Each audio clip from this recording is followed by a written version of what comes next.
Legal Tech Mastery Show, supercharging your solo legal practice with your new Surface Pro 11. Welcome to a special deep dive. This one's really tailored for you, the entrepreneurial lawyer in investment funds, corporate, or maybe regulatory law right here in Luxembourg, especially if you're making that big switch from Mac OS to a shiny new Windows 11 Surface Pro 11. And this one's powered by that new Snapdragon X Elite chip, which we'll definitely get into. Exactly. So our mission today is basically lay down the critical groundwork for your transition. We want to help you get from, feeling like a beginner to really mastering this new setup. The goal is really to boost your efficiency, your accuracy, client satisfaction, and ultimately your bottom line, your profitability. We'll unpack the essentials of the hardware, the OS, Windows 11. We'll look at that Snapdragon X Elite, talk strategy for a seamless switch, dive into Microsoft 365 for power users. And we'll highlight some key Windows apps, especially those with an AI focus, and give you a bit of a tech watch to keep you ahead of the curve. All right, let's jump in. Okay, so first things first. You've got the Surface Pro 11, maybe feeling a bit different from your old Mac. Inside, that Snapdragon chip is doing its thing, and you're in Windows 11. This first part is all about just getting your footing, essential settings, shortcuts, using the pen and touch effectively for your legal work. Yeah, and Windows 11, it's actually pretty flexible. You can really tweak it to fit your specific workflow. For someone coming from Mac, even little things like moving the start menu icons to the left can help. Gives you that bit of familiarity while you explore. Totally. Yeah. And think about pinning your essential apps right there. Yeah. Your case management software, Word, Outlook, your research tools, pin them to the taskbar, the start menu. Just cut out the clutter. Keep what you need right in front of you. And what about arranging windows? Lawyers are always juggling documents. Snap layouts, right? Windows key plus C. Oh, absolutely. That's a huge one. Legal work, you're constantly looking at multiple things, maybe a contract draft in Word, the relevant Luxembourg law in Edge, your notes in OneNote. Snap layouts lets you just, boom, arrange them side by side, or maybe three windows, whatever works. It makes cross-referencing, like comparing a clause to a specific statute, so much faster. And it remembers those layouts. Yes, as snap groups. So you can snap three windows, work, then minimize them all, and bring that exact group back later with one click. Really efficient. Okay, focus. Blocking out distractions is vital for deep legal work. That's where focus sessions come in. It's built into the Clock app. You can set work intervals, block notifications. As a solo practitioner, that protected concentration time. That's gold for drafting complex agreements or fun documents. And managing files, File Explorer. Any tips there? Yeah, definitely optimize it. Pin your most used folders, maybe key client folders or your main OneDrive legal docs folder right to quick access. Saves so many clicks over time. And the search is better now. Easier right-click menus, too. Small things, but they add up. And security is paramount, obviously. Client confidentiality. Absolutely critical. Setting up Windows Hello for Business right away is a must. Using facial recognition with the camera, or maybe a physical security key like a YubiKey, it's passwordless sign-in. Much more secure for protecting that sensitive data. Do it during your initial setup. Okay, workspace is getting set up. Yeah. Now, speed, keyboard shortcuts. This is how you really fly around the OS, right? It really is. And they become muscle memory surprisingly fast. Each shortcut saves a second or two, maybe more. Over a day, that's real time saved. Time you can spend on, the actual legal thinking for your Luxembourg clients. We're not talking obscure stuff here. Like Win plus A for quick settings volume, Wi-Fi, Win plus N for notifications, Win plus Shift plus S for screenshots. Super useful for grabbing bits of research. Exactly. And the basics for text editing in Word or Outlook, Ctrl plus C, Ctrl plus V, Ctrl plus Z, those are table stakes. But then add Ctrl plus Home and Ctrl plus N to jump to the start or end of long documents. Ctrl plus left-right arrow to move word by word. Faster navigation. Much faster. And selecting text efficiently with Shift plus arrows or Ctrl plus Shift plus arrows, it all cuts down friction when you're drafting. And managing all those open windows. Lawyers always have multiple things open. Oh, yeah. Win plus D to show the desktop instantly. Win plus left or right arrow to snap windows to the side, perfect for comparing documents. Win plus up to maximize.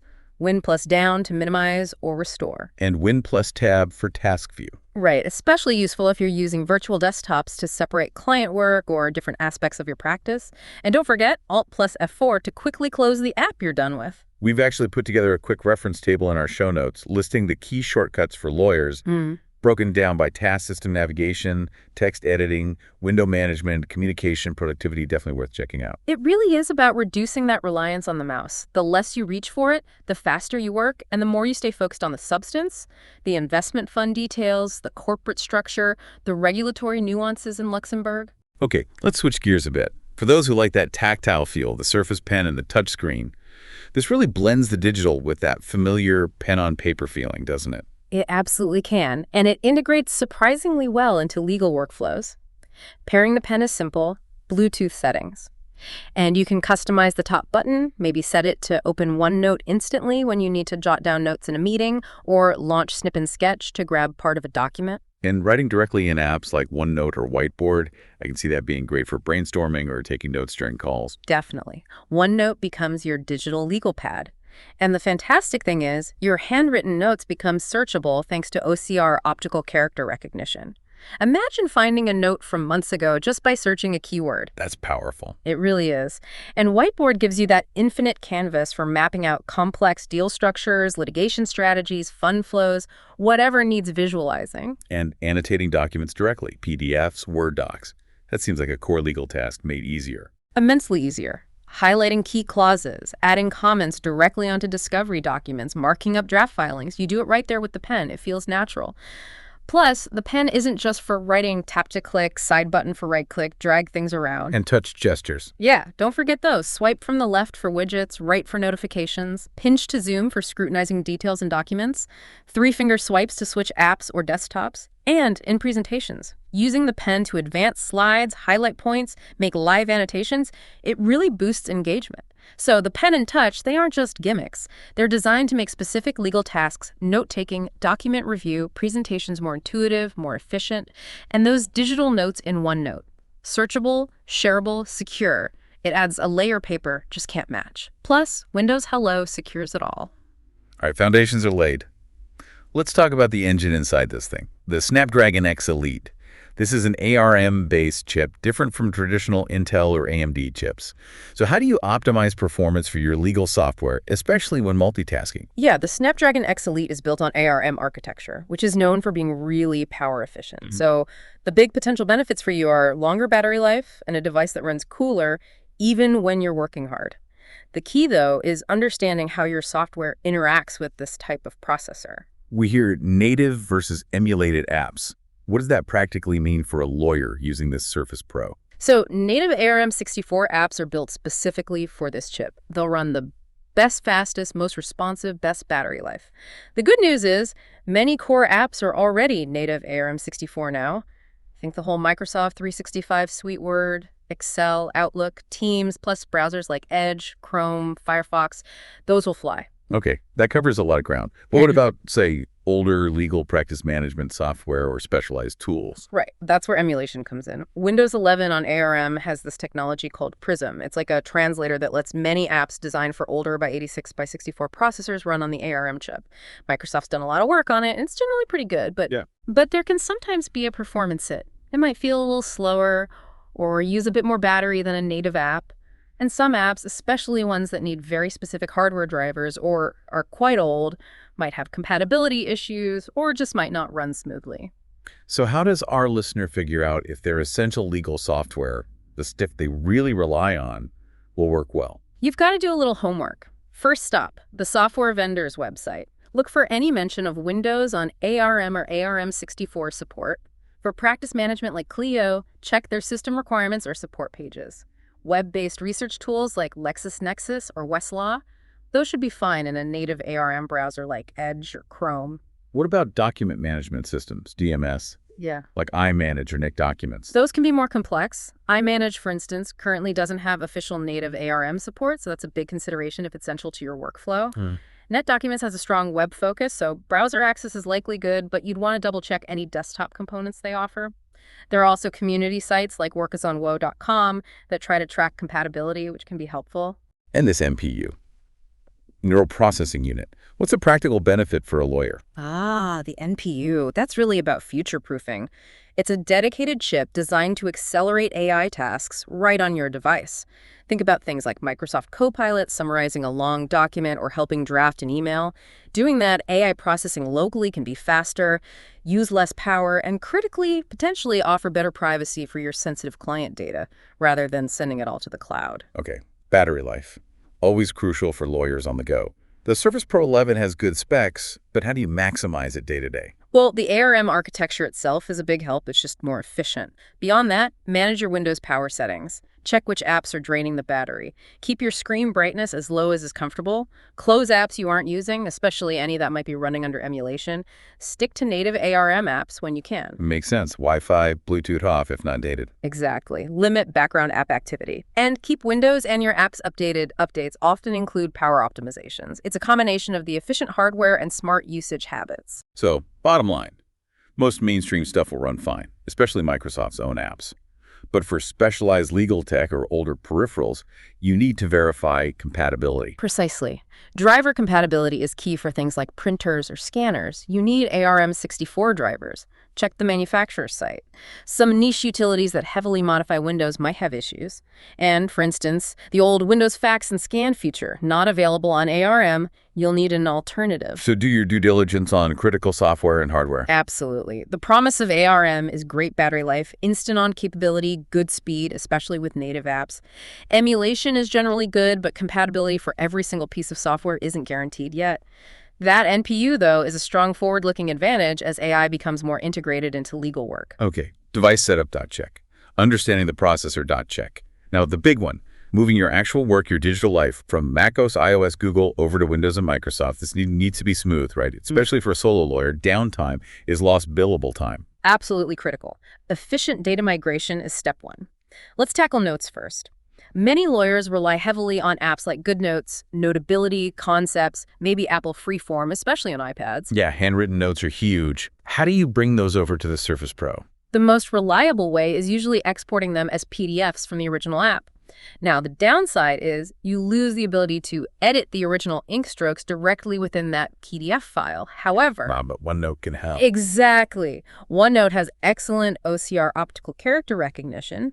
You import those PDFs as printouts into OneNote, and even though they look like images of your notes, OneNote analyzes the text within them, including your handwriting, and makes it searchable. So you can still find old handwritten notes. Yes. For GoodNotes or Notability, export notebooks or pages as PDFs, insert into OneNote. You can't edit the ink, but you can search the content. Some newer Windows apps like NoteWise also aim for a similar feel and might import PDFs well. What about visual notes? Mind maps from Concepts, diagrams from Freeform. Concepts is a bit tricky because the file formats aren't compatible between iOS and Windows versions.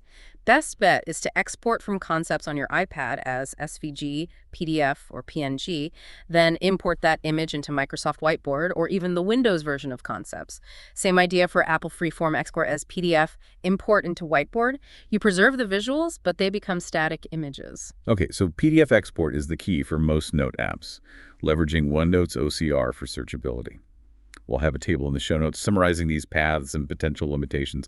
The pen experience on Surface is great, but yeah, migrating editable ink is the tricky part. Now, moving from Google Suite Drive, Gmail, Calendar, Contacts to Microsoft 365, that's a multi-part process. Files first, Google Drive to OneDrive for Business. For a solo user, the simplest way is often to download everything from Google Drive, probably as a big .zip file.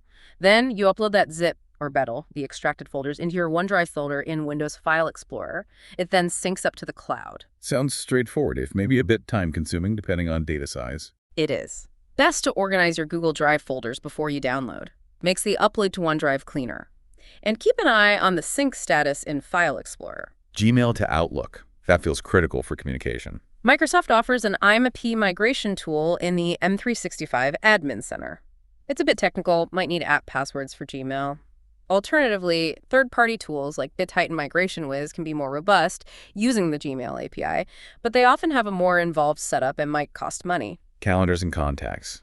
Can't function without those. Google Calendar to Outlook options exist, but with trade-offs.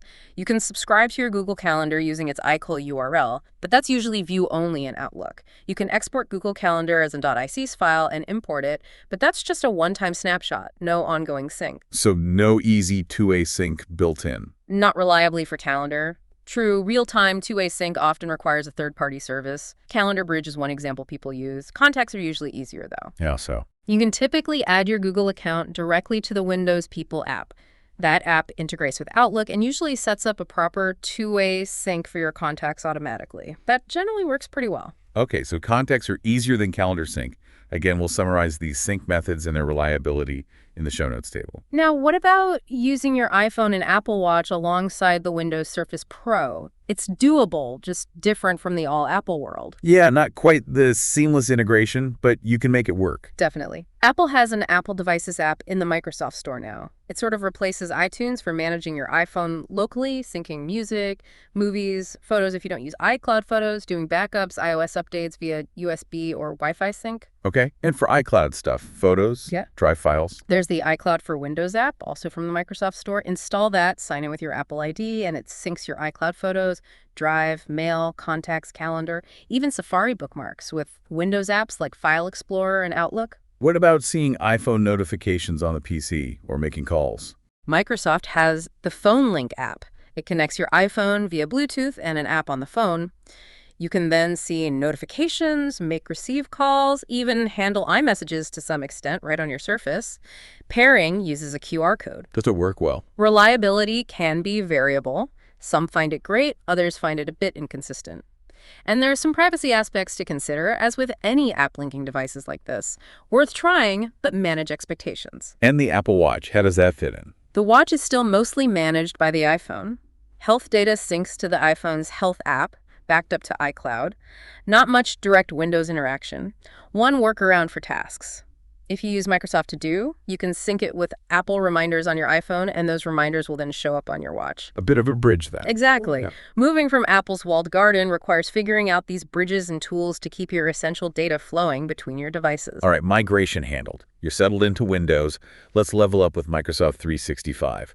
It's more than just Word and Excel basics, right? How can you really harness it as a solo lawyer? Oh, absolutely. The power is in the depth of features and how the apps work together. For a solo practice, getting good with these tools really boosts efficiency and professionalism. Let's start with Word, the drafting workhorse. Beyond basic typing, what advanced Word features are must-knows for legal drafting? Styles. Yeah. Absolutely fundamental. Define styles for headings, clauses, citations once, then apply them consistently. Makes documents look professional, easy to navigate using the navigation pane, and super easy to update formatting globally. Game changer for long documents. Totally. Then, Table of Authorities for legal briefs automates citation listing and page numbering. Track changes is essential for review and collaboration. Compare documents lets you see differences between versions, even if tracking wasn't on. And version history in OneDrive is your safety net. Easily go back to previous versions. And Copilot in Word, the AI assistant. Huge potential there. Copilot can help you draft initial clauses, summarize long texts, rephrase complex language, check tone, even compare clauses across documents. It's like an AI research assistant built right in. But with a caveat. Always. You must review Copilot's output carefully. It's a tool, an assistant, not a replacement for your legal judgment, especially regarding specific Luxembourg laws. Verify everything. Okay, Excel. Maybe not everyone's favorite, but useful for the business side, even for beginners. Definitely. Even basic Excel skills help. Track simple business metrics, client sources, billable hours per matter, case outcomes. Set up a simple table for client contact info, track income and expenses on separate sheets. Basic formulas. Learn the essentials. CENOM, average, count, counta, IF. Create simple charts, bar charts, pie charts to visualize your data. See your billable hours trends, for instance. What about analyzing data without complex formulas? 2 key features. Pivot tables are incredibly powerful for summarizing data like total fees by client per month. And the Analyze Data feature uses AI. You can ask questions in plain language like, show me billable hours by practice area, and it generates insights and charts. And Copilot exists in Excel too. Yes. Copilot in Excel can help generate formulas, create charts, analyze data, all from natural language prompts. Makes Excel much more accessible if you're not a spreadsheet wizard. OneNote and Whiteboard. Seems perfect for wrangling legal information. OneNote is your digital binder, organized by notebooks, sections, pages, mimic your physical files.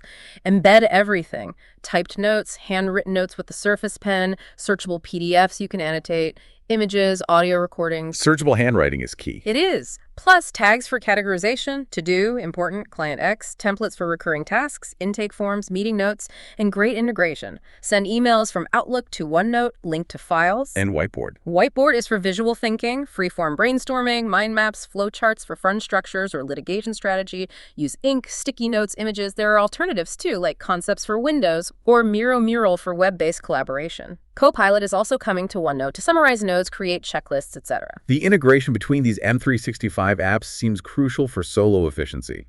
Examples. Okay, instead of emailing Word doc attachments, share a OneDrive link from Outlook. Everyone sees the latest version. You can even co-author. Send Outlook emails or meeting details straight to OneNote for organized records. Use Teams, even solo, as a dashboard. A team per practice area, channels for clients, tabs linking to relevant OneNote notebooks and OneDrive folders. Embed Excel charts in Word reports or PowerPoint presentations. It all connects. Quick tip. Reviewing documents on the go. Word for iPhone has text-to-speech. Yeah, the read aloud feature. It's surprisingly good for proofreading. Hearing the text read back can help you catch awkward phrasing or errors your eyes might skim over. You can adjust speed, voice. It's a handy secondary review method. So it's about creating that unified digital workspace, powered by M365, maybe boosted by Copilot. Now let's broaden the view to cloud strategy. Moving from Google Drive, what's the secure, efficient path using Microsoft's cloud? A solid cloud strategy is non-negotiable for a modern legal practice, especially in Luxembourg dealing with GDPR and client confidentiality. So migrating from Google Drive, you want OneDrive for Business. Why OneDrive for Business specifically, not just personal OneDrive? OneDrive for Business, part of M365 business plans, is built for professional needs. It offers much stronger security encryption at rest and in transit, two-factor authentication options. Crucially, it helps meet compliance standards like GDPR. Features like files on demand save local storage space, version history protects against mistakes, and the recycle bin gives you a safety net. Plus, that tight integration with all the other M365 apps. Personal OneDrive is fine for personal files, but for your practice data, business is the way to go. Okay. And syncing Google Calendar and contacts into Outlook. We mentioned the methods. Best practice if Outlook is the main hub now. If Outlook is your primary calendar, that iCal subscription for Google Calendar is just for viewing old stuff. Remember, it's one way. Importing it on ICS is just a snapshot. For real-time, two-way calendar sync, you'll likely need a third-party tool. Contacts, though, using the Windows People app linked to your Google account, that usually works well for a reliable two-way sync with Outlook. What if you still need to use Google Apps sometimes? Collaborating with a client on a Google Doc, maybe. Keep M365 as your primary system. When you have to use Google Suite, access it via a secure web browser on your Surface, ideally a native ARM browser like Edge or Chrome. Make sure your Google account itself is secure, strong password, two-step verification. Be cautious with browser extensions. But the goal is to minimize reliance on Google long-term. Keep things streamlined in M365. You mentioned OneDrive for Business runs on Azure. What does it mean practically for a solo lawyer? Think of Azure as the ultra-secure industrial strength foundation. You don't manage Azure directly, but you get the benefits. Top-tier data encryption, redundancy. Your files are safe even if hardware fails somewhere, and all those compliance certifications Microsoft maintains for Azure. It means enterprise-level security and reliability without you needing to be a cloud infrastructure expert. Got it. And browsers on the ARM-based Surface Pro 11. Any final thought, especially for former Chrome users? Good news is Google Chrome does have a native ARM64 version now, so it runs well. Microsoft Edge, also native ARM64, is often highly optimized for Surface devices, potentially giving the best battery life and smoothest performance, plus tight Windows integration. Firefox and Brave also offer native ARM versions with strengths in privacy and customization. So choice is good. Yeah, you have good choices. For general use on a Surface, Edge is often recommended due to the optimization, but native ARM Chrome is great if you're heavily invested in the Google ecosystem or just prefer it. We have a comparison table in the notes. Main thing is, use a native ARM browser for best results, keep it updated, practice safe browsing. Okay, we've covered setup, hardware, migration, core productivity with M365, and cloud strategy. Now let's look at some other essential tools and dive deeper into AI integration, how it can really give your solo practice an edge. This is where things get really exciting. AI isn't just hype, it's starting to offer tangible benefits, automating routine work, providing insights, freeing you up for higher value legal strategy and client interaction. Let's look at some useful Windows apps, especially ones with AI smarts relevant to your practice areas. Beyond M365, what other productivity apps are worth considering, keeping ARM compatibility in mind? For serious PDF work annotation, management beyond Edge or OneNote. Drawboard PDF is excellent with the Surface Pen. Exodo is powerful and affordable. PDF Etch Change Editor reportedly has native ARM support. Foxit and Kdan are feature-rich, but double-check ARM status. Adobe Acrobat Pro is the standard, but again, verify ARM performance. Secure note-taking alternatives to OneNote. Evernote's desktop app might be slow under emulation. Web version could be better. Notion is versatile. Check desktop ARM performance. Web is solid. Joplin and Obsidian are open-source, privacy-focused options. Investigate their ARM status if interested. Security features like encryption are key here. Task management.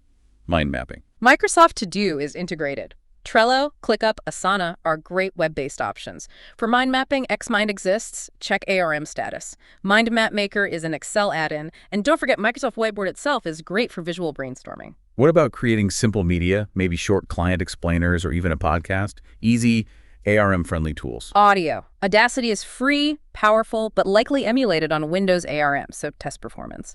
The built-in voice recorder is fine for quick notes. For podcasting, web platforms like Riverside.fm record locally in browser, work well on ARM. Video. Microsoft Clipchamp comes with Windows 11, user-friendly, likely good ARM performance. CapCut is easy, has web desktop likely emulated. DaVinci Resolve is pro-level, has a free version, and reportedly has native Windows ARM support, now steeper learning curve, but powerful. Okay, now the AI-powered legal tech tools. What should our listeners know about? Clio Practice Management is cloud-based, so web access is ARM-friendly. Check Clio Drive desktop component. They have Clio Duo, an AI assistant. Plaude AI Note is that voice recorder device app transcription, summarization with legal templates, AI Q&A, web access works on Surface. Well, they do a review AI. Huge area. Tools like BriefPoint, CoCounsel, Everlaw, Kira Systems, Harvey AI, mostly web-based, use AI to drastically speed up discovery and contract analysis. Time tracking, billing, document assembly, e-signatures. Time Tackle, Lawbility, Toggle Track. Clockify many web options, check desktop ARM status if needed. Document assembly tools like HotDocs automate drafting. Many PMS include this: e-signature. Adobe Sign, DocuSign are essential, web mobile-based, integrate widely. Seems like web-based is the trend for a lot of these advanced tools, which helps with ARM compatibility. Now let's get specific. AI and LLMs for investment funds, corporate regulatory law in Luxembourg. How can these lawyers really use this stuff? The potential is massive. Automating tedious tasks, extracting insights from complex documents, enhancing compliance. For investment funds, AI can help draft PPMs, LPAs, research CSS/FESMA rules, analyze due diligence questionnaires. For corporate law, drafting shareholder agreements, SPAs, analyzing contracts for risks, managing data rooms during M&A, drafting minutes. Regulatory law. Monitoring regulatory changes across Luxembourg and the EU, analyzing the impact of new regs like the EU AI Act, drafting communications to regulators. And for the lawyer as an entrepreneur, drafting client emails, summarizing meetings like with Plaude AI, generating marketing content ideas, even using AI chatbots for initial client intake. But careful application is key. Absolutely. Start small, validate everything, always apply human legal judgment, never rely solely on AI output, especially for Luxembourg-specific nuances. Prompting these AI tools effectively, that seems crucial. Best practices. Be clear, be specific, provide context, state the legal area, jurisdiction, Luxembourg, desired format, tone, break down big tasks. Give examples if you can. Iterate, refine your prompts based on results. Ask the AI to explain its reasoning sometimes. Citations, source material. Be cautious. AI can hallucinate or make up citations. Always verify legal references against official sources. If referencing source material, state it clearly, but again, verify the output. And crucially, never, ever input confidential client information into public LLMs. Use enterprise versions or tools designed with privacy and security for legal work. Using voice modes in LLMs like ChatGPT or Gemini for training. Yeah, that can be useful. Simulate client consultations, practice explaining complex concepts clearly, rehearse deposition questioning. It's a safe space to practice communication skills. What about platforms like OpenAI API or Google AI Studio for building custom solutions? That's more advanced. It requires coding skills or hiring a developer to access the underlying models like GPT-4 or Gemini and build custom tools for specific tasks like document analysis or tailored chatbots. Powerful, but needs technical expertise. So how does AI fit into the workflow practically? Microsoft Copilot integrates right into M365 apps. Claude AI helps capture meeting info. Legal-specific tools like Clio Duo work within their platforms. Document review tools plug into discovery workflows. It's about finding the right tools for specific bottlenecks in your process. And staying updated, especially on the legal and regulatory side of AI itself. Critical. Understand the EU AI Act and its implications for your practice and clients in Luxembourg. Monitor CSSF guidance on tech adoption. Ensure any AI tool complies with GDPR for client data. Consider the ethical implications, confidentiality, bias, human oversight, and just keep learning. AI is moving incredibly fast. Follow legal tech news, attend webinars. Wow, we have covered a huge amount today. Really. From unboxing that Surface Pro 11 and getting the basics down, to navigating the Snapdragon chip, migrating your practice, mastering M365, and now exploring these advanced tools and the potential of AI. It's a lot, but hopefully it provides a clear roadmap. Definitely. I think the key takeaway is that mastering legal tech isn't about knowing every single feature of every single app. It's about building that solid foundation, understanding the core tools really well, and then being willing to explore new technologies, like AI, thoughtfully and strategically. Exactly. Embrace the capabilities of your new Surface Pro. See how AI can augment your skills, but always, always keep the specific legal, ethical, and regulatory context of your practice in Luxembourg front and center. Couldn't agree more. Thank you so much for taking this deep dive with us today on the Legal Tech Mastery Show. We really hope this detailed exploration has given you some actionable insights and a clear path forward for using technology in your solo legal practice. We hope it was valuable. If you did find this deep dive useful, please do subscribe to the show, give us a like, whatever you do on your podcast platform. That way you won't miss our future explorations into the world of legal tech. We're going to keep bringing you the knowledge and insights you need to really thrive. Keep mastering that tech. Now go forth, embrace your new Surface Pro, and master your practice.